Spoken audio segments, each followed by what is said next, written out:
Good morning, everybody, and welcome to the Rangers Review morning briefing for Thursday, the 16th of November. Don't even know what day it is, so that's a good start. I'm joined by a full squad, as ever. Joshua Barry and Stevie Clifford. Joshua, how are we doing? Good, Derek. Yeah, another interesting topic today, passing the time of the international break, so looking forward to it. Stevie also joins us. Stevie, you were Christmas present wrapping yesterday. You were telling me that was quite an experience. Yeah, just to explain, I realise it is 5 or 6 weeks till Christmas, but shift-wise, I don't get many days where I'm in the house on my own and the kids are at school and the wife's away and stuff. So yesterday was that day, and it starts off, Derek, as I said, perfectly. You know, everything's pristine, wee ribbons on them and all that, and by the end, it's just you're folding. And as I explained to Derek before we came on air, I ran out of sellotape just before the end, but I was finishing it yesterday, so like the last of the presents are wrapped with duct tape, and that should be fun watching her try to open them on Christmas Day. But it was that point where I really didn't care and things were getting done. So yeah, it was eventful, but looking forward to discussing this topic this morning as well, so it should be fun. Yeah, I bet it's better than anything I will do this Christmas. My Christmas wrapping skills are dreadful. Joshua, are you good at Christmas wrapping? Mate, I've not got strong opinions about my Christmas wrapping, but it's not something I think I'd stand out at, put it that way. But yeah, I don't see it being your strong suit per se. Yeah, no, it is certainly not. I know that there's professional Christmas present wrappers out there now. So, folks, if you're struggling, give the guys a call. Can't someone else do it? And speaking of which, that leads us nicely on. I know we're going slightly off topic, but Lewis, with the point here, how good is it? Rangers Christmas advert. Just watch it. I watched it yesterday, as did thousands of others. Stevie, a very special guest makes an appearance in it. I thought it was very well worked, well produced. I enjoyed it. Did you? Yeah, I did. I thought it was great, and there was a few kind of cameos throughout that which you enjoyed. Obviously, Fergie, Bomber, Marvin Andrews, Kenny Miller, and then as the presents get pulled away, it's none other than Paul Gascoigne. It's good to see him, you know, looking well and working with the club on these kind of things. So thoroughly enjoyed it. And if look, if it's good enough for Rangers, then, you know, I think it won't be long until the old Christmas tree goes up in this house, but we'll see. Yeah. I asked the wife yesterday when it's going up. She says maybe next week, which I disagree profusely with. It has to be December time, but there you go. If you disagree, let us know in the comments, but we digress. Let's talk all things at Rangers, folks. You can see in the title, we're looking at Todd Cantwell. Of course, he has been playing on the right-hand side predominantly this season. It was interesting when you spoke to him after the Sparta Prague game, Joshua, about playing on the right-hand side. Of course, he came in, cut inside and scored on his left. And he says Philip Clement might be a magic man after all, saying how good he was at cutting inside. You've got a great piece on the website this morning. I'd urge you all to go and check it out, folks, looking at why Cantwell is playing on the right-hand side and will it work? So I pose a question to you, Joshua. Why is he playing out there and will it work? Yeah, well, you can obviously read much more considered thoughts in the article, but I think it's an interesting topic, Derek, because it's not something that many people would have predicted. Certainly, if you'd told people, okay, Philippe Clement's going to play with an out-and-out number 10, and we can get into last season and where Cantwell played well, and I don't think it's as cut and dry as he had, you know, one set position, and that's where he thrived, and he only played well when he was in that free number 10 position. But I do think he, in my opinion, he's probably Rangers' best player, and arguably their most influential player on the ball. So I thought, okay, you'll play him through the middle. I think there's a few things here. There's a bigger picture, which is that there's a lack of options out wide. Obviously, Ross McCausland comes in, does very well at the weekend and takes his opportunity, but he wasn't really in the picture for starting that first game against Hibs, for example.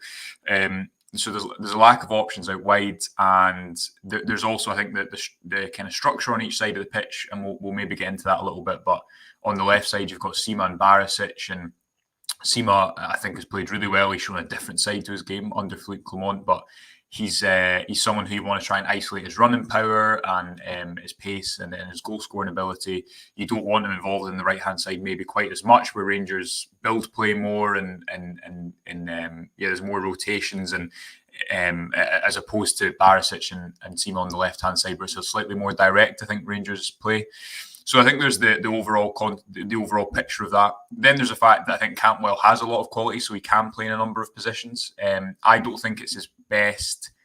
I don't think he's at his best when he's driving away from his right hand side. Yes, he can get him the ball front facing and kind of see play and because James Tavernier's going to overlap, it's not as if Cantwell's hugging the touchline the whole time. But there is obviously circumstances where Rangers do need the width from that right hand side, and you saw it with the way that McCausland played that role at the weekend. So I think that there's definitely current circumstances to why he's playing out there. Whether Clement actually views that as his best position domestically, I'd be surprised, because again, yes, he scores that goal against Sparta, but how often is that space going to be available at Ibrox? In the majority of games domestically, not that often. Is that the best situation that you want Todd Cantwell in? Probably not. I'd argue that you want him moving inside and driving on his right side, which is his stronger side, even if, as he did say, as you said, in the mix zone, Clement thinks he has a stronger left foot than maybe he'd previously considered. So I think the question is that the position where you're going to get the best out of him long term? And I'd probably suggest no. I'd hope that he does move into that number 10 position. I think he can play on the right-hand side, but I do think, as we'll get into, it's a lot to do with the options that Clement does have at the moment and how he's trying to, as he keeps saying before a game, solve a different puzzle for every game at the moment. Yeah, lots of questions come in before we, points come in before we come to you, Stevie Holtz, with the point here. He says, focused on Cantwell. I've just blanked out your face here, Stevie. I do apologise. I focused on Cantwell during the last few games he has played. He seems to be doing a lot of checking his position and looking to the bench to make sure he is following PC's movement patterns. And Denzel with an interesting point as well. Morning, Denzel says, I think Lammers has been used through the middle because of the injury crisis and he can't play on the right. Cantwell is wasted out wide and his frustration shows. Do you see it changing anytime soon, Stevie? Made this point, I think, before. I think that, this is the card, the hand that the manager's been dealt, and he has to try and get something out of Lammers. I think that's clear. So Lammers isn't as versatile as Cantwell, which probably goes against him. But there might be another way to look at this. Perhaps there's a curveball being thrown here by the manager in that he's testing Cantwell's attitude. He wants to see how well he's going to work in the team and if he's prepared to put the team first, which I think he is. And I think he does work hard. I think he works well. So I'm not kind of worried about it from that point of view. I agree with what Joshua was saying. I don't think he is best on the right-hand side. I don't think that's where his best position is. But if we had recruited properly in the summer for the width, that wasn't the way that Michael Beale wanted to play. So now we haven't recruited that way. And we just need to go for what's there. And unfortunately, that's a position at the moment. Scott Wright, Ross McCausland can play there. Then that maybe gives him another option to move in. But at the moment, I don't. I don't see it changing because it is kind of working okay. But is it his best position? No, I wouldn't think so. I think Joshua kind of sums it up well. What about this? This is interesting, Joshua. Stephen T says, I'd like to see Lammers pushed up alongside Danilo with Cantwell in the 10.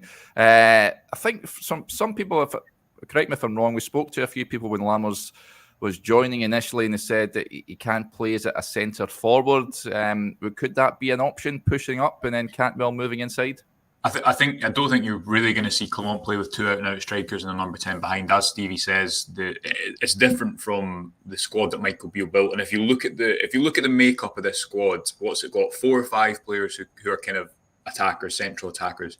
Seema's played out wide, and I think he's playing more like a winger, but he's not a traditional wide man. And I think Michael Beale repeatedly said he was a number 9 first and foremost. You've got him, you've got Roof, Dessers, Danilo, Lammers, Lawrence, Cantwell, could go on, but there's not a lot of players there that they all want to play centrally, don't they? And that's why the idea was obviously that the fullbacks provided width, whereas Clement's went more obviously for a kind of 4-2-3-1 and stuck with that. At times there's been small tweaks. For example, Cantwell played closer to Lammers against Hearts at home in the league, but then McCausland interpreted that role slightly wider at the weekend against Livingston. I've got a couple of graphs here, Derek, which hopefully add a bit of context to this, just kind of showing how it can work and maybe what the differences that Clement's trying to work with on the right and the left side, because let's not forget he has said repeatedly he's going to work to a list of priorities.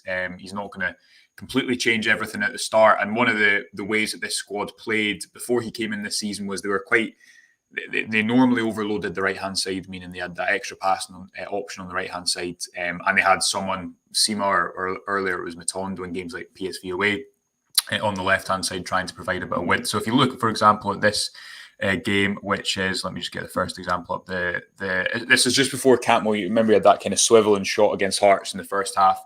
Hampden. You can see here, this is, I guess, how he'd interpret the right-sided role. You can see that Rangers have 4 players kind of bunched around on the right. This wouldn't be, I think, as common on the left-hand side. Cantwell's moved inside. Tavernier's pushing up. Cantwell gets the ball with his back to goal, but then continues his run forward. Danilo drops in to give an extra passing option, plays it through to Cantwell, who's continued his run, and Rangers create a chance with an overload. I think they got 5 players there as Danilo drops down to maybe Hearts 4 in that situation.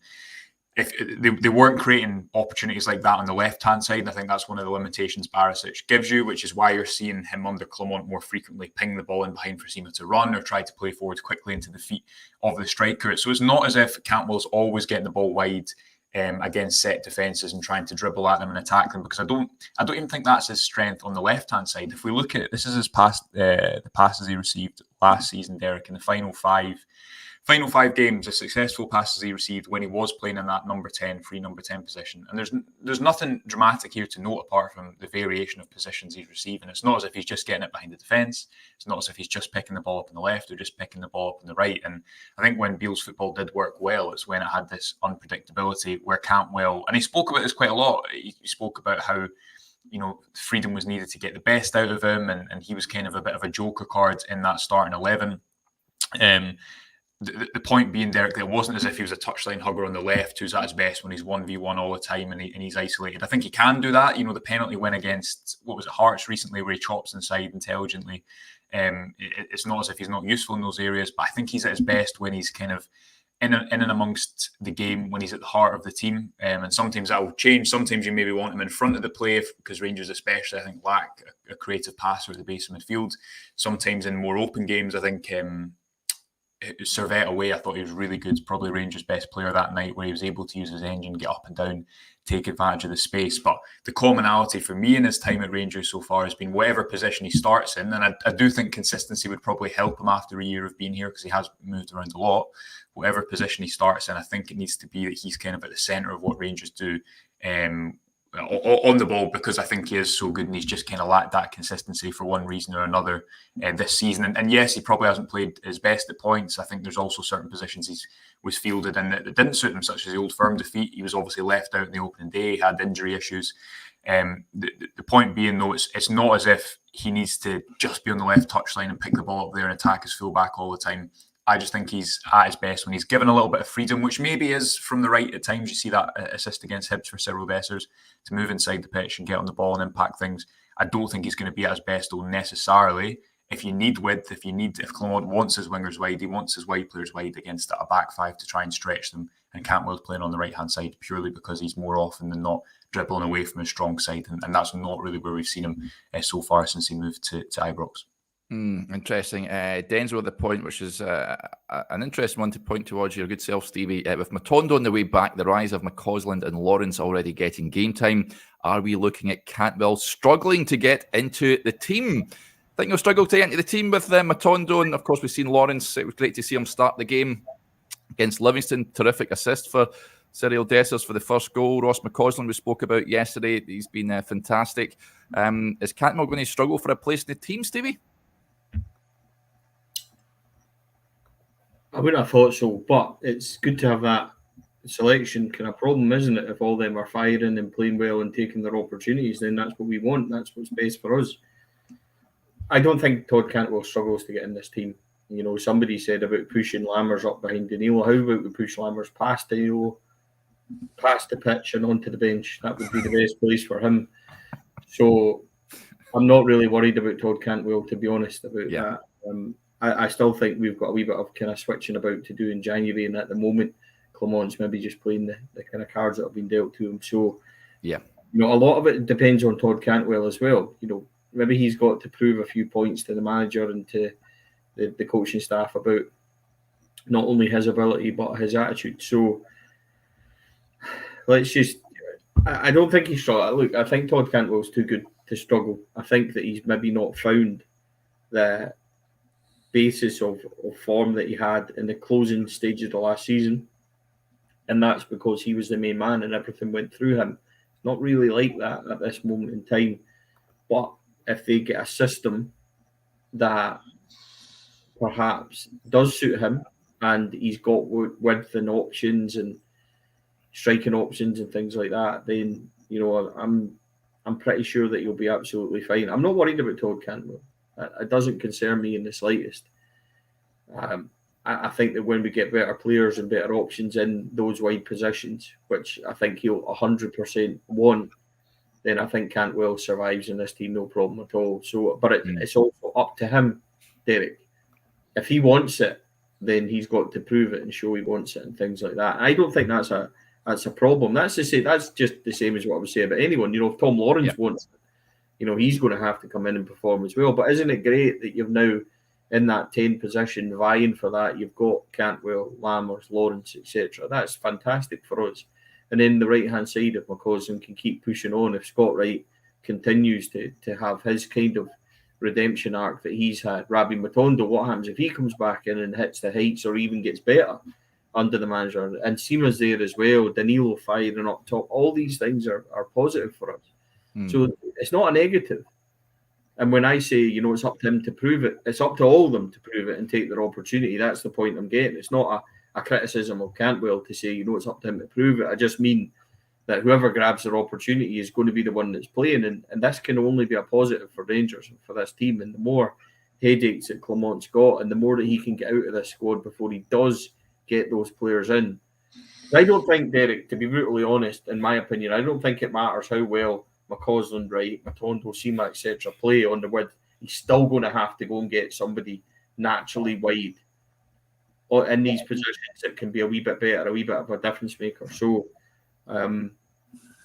it's a positive for Rangers instead of flip the narrative on the question slightly, and it's a positive instead of being a negative for Cantwell. You know, go and prove yourself and grab the opportunity. And if he doesn't, Tom Lawrence can grab his. If he doesn't, McCausland can, etc., etc. So I only look at it as being positive for us, Derek. Yeah.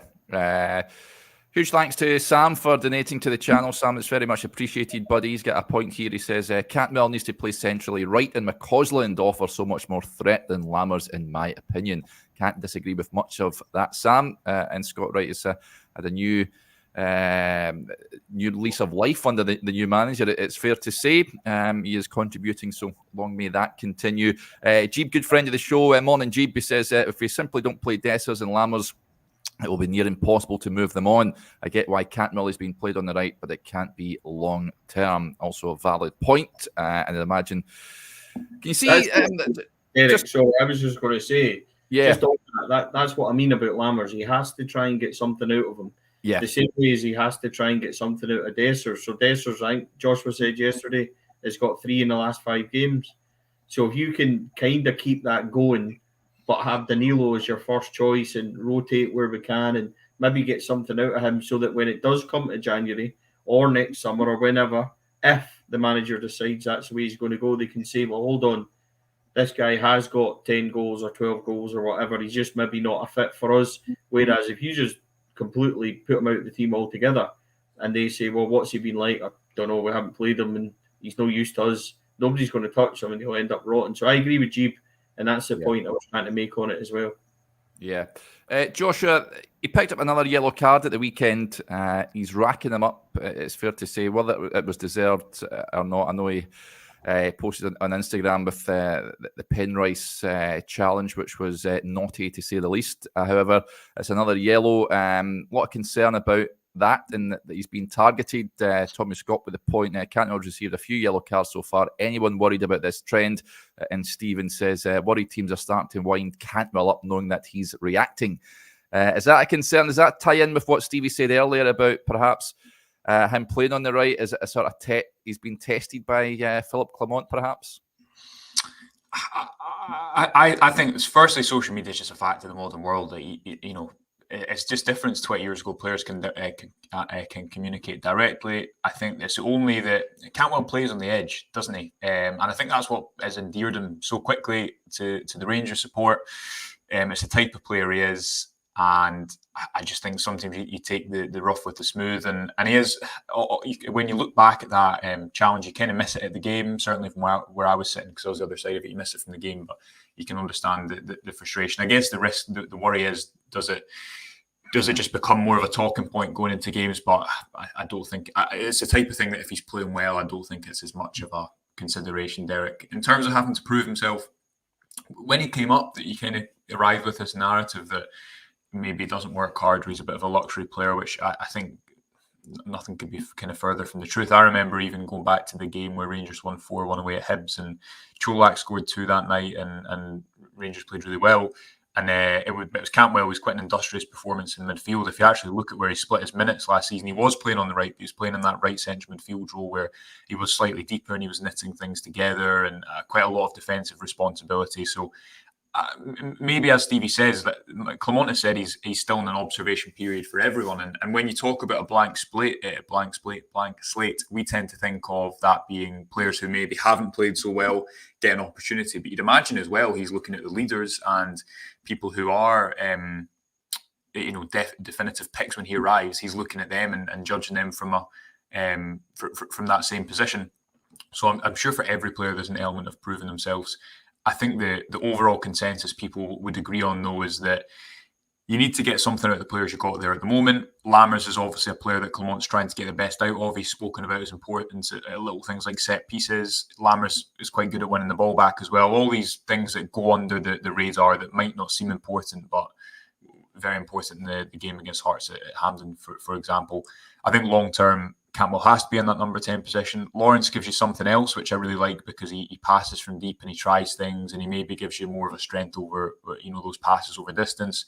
I think Rabi Matondo will come in, and I think he could be a big player under Clement if he's playing in a more natural position and starting in wider positions where he's more suited than if he's maybe matures slightly in certain aspects of his game and makes that next jump from being an impact sub to a starter.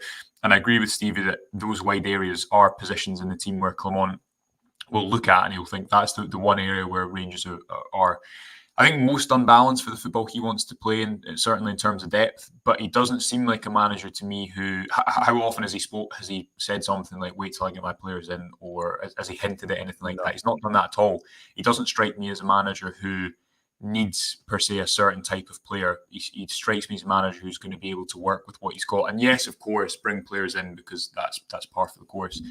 But I don't think he'll use that as an excuse, and I don't think he'll see that as a dictating factor that he needs specific types of players for his style of football, because everything he suggested so far, doesn't suggest that that's his kind of his opinion. And when he comes into a team, I think he's a manager who's going to work with what he's got, and as he's repeated often enough, he wants to try and develop players and make them better. Yeah.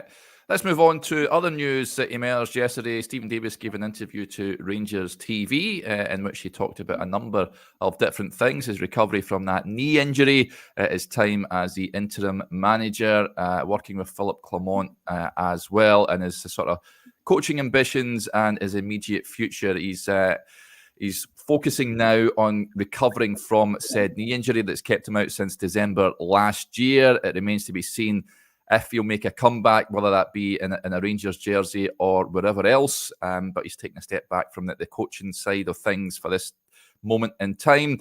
Stevie, what did you make of the interview? Me and Chris were on as a members video yesterday talking about it. I think everyone would love to see Stephen Davis return and feature at some point in a Rangers jersey once again. Whether that happens or not remains to be seen. But it was interesting yesterday, confirming that he's just going to focus on his rehabilitation. Yeah, listen, I think first and foremost, you wish Stephen Davis all the best, don't you? Because he's been a Rolls Royce of a player for us, and over a couple of spells, and he's contributed massively. He stepped up to mind the team for a couple of weeks while we were in that difficult position, and we're very thankful for him for doing that. And I think he deserves the very best. So if it's his decision to go and rehab and get himself right, then, you back that 100%. And the club have already made that clear that they will, support his bid in that and help him get back to fitness. So first and foremost, when he's talking about playing with kids and he's not able to do that and stuff, let's, from a human viewpoint, and you're not like a supporter where you just see these guys as players and stuff, first and foremost, let's hope he gets that sorted out, because you don't want to, from his point of view, you don't want to be, have a sore knee for the rest of your life and, not get that fixed properly. So wish him all the best with that. And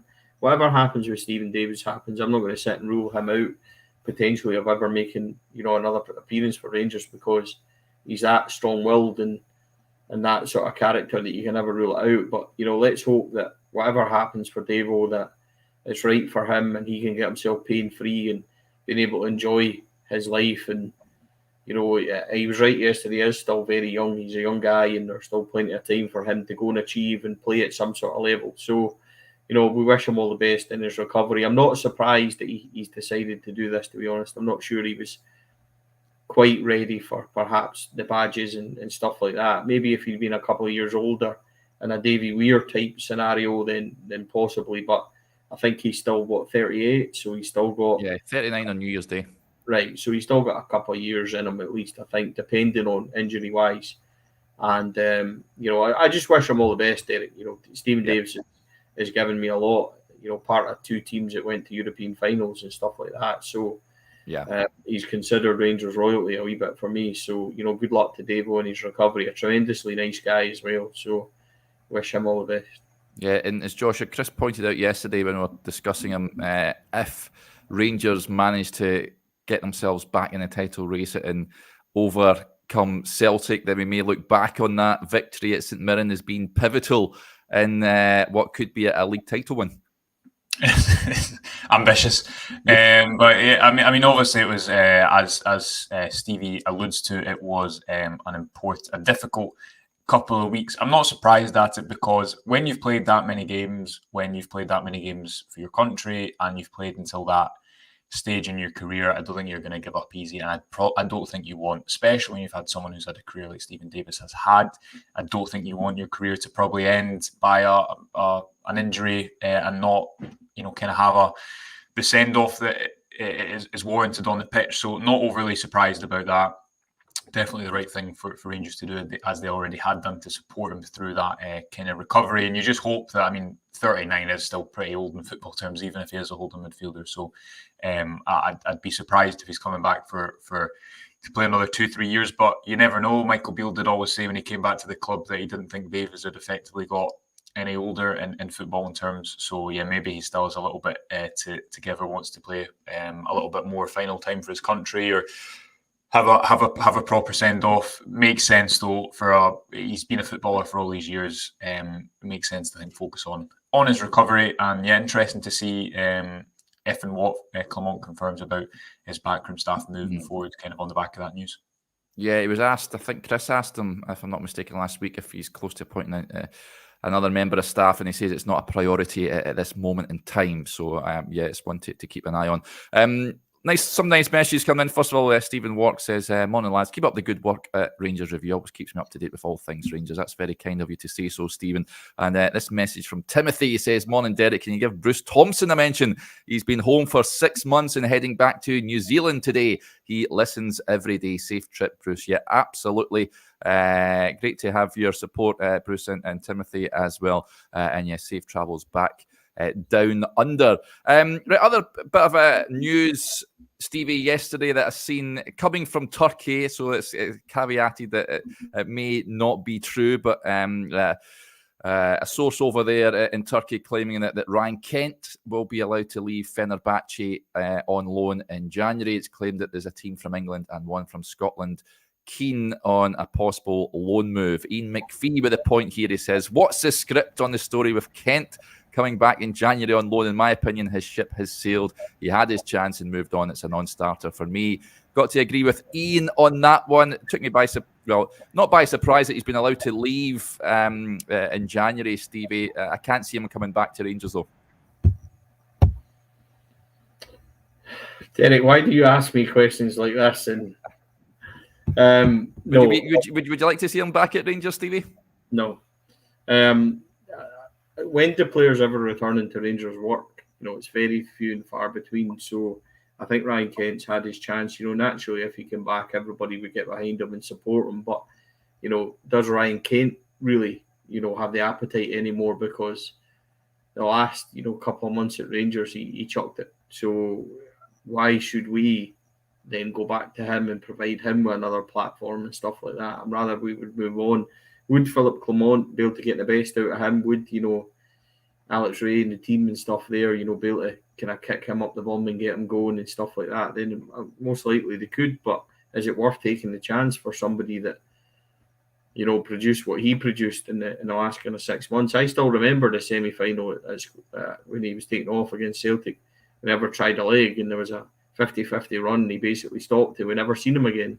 He wasn't injured. He just never played again because he was signed and ready to go to Fenerbahce. So after a guy that we gave so much to, are we really prepared to go back down that route? It's a no thank you for me. I appreciate everything he done for Rangers, but that's about as diplomatically as I can answer it, I'm afraid, Derek. So a no from me. Yeah, and a guy just turned up to fit my radiator on, so I think that was a good time to wrap up. Just a quick word for our podcast sponsors. The MPH Group, they've got a brilliant winter boiler deal just now, the Navian Winter Boiler Promotion. If you opt for an installation through MPH Boilers, not only are you choosing top-tier efficiency, but you're also getting a free internet controller as well. The little gadget can crank up your boiler's efficiency to an impressive 98%, and they're also covering the first year's service with no added cost, as well as a 12-year parts and labour 12-year parts and labour warranty, no less. So absolutely fantastic stuff. So you can gear up for the chill by considering making a smart move with MPH and Nevian, and the all-important links are in the description below. If you want to subscribe to the Rangers Review channel now, or to the website, now is the time to do so. £4 for 4 months or £18 for an entire year. Head over to rangersreview.co.uk/subscribe for all the details. Huge thanks to Stevie and to Joshua as ever. We'll speak to you again tomorrow. Enjoy the rest of your Thursday. Bye for now.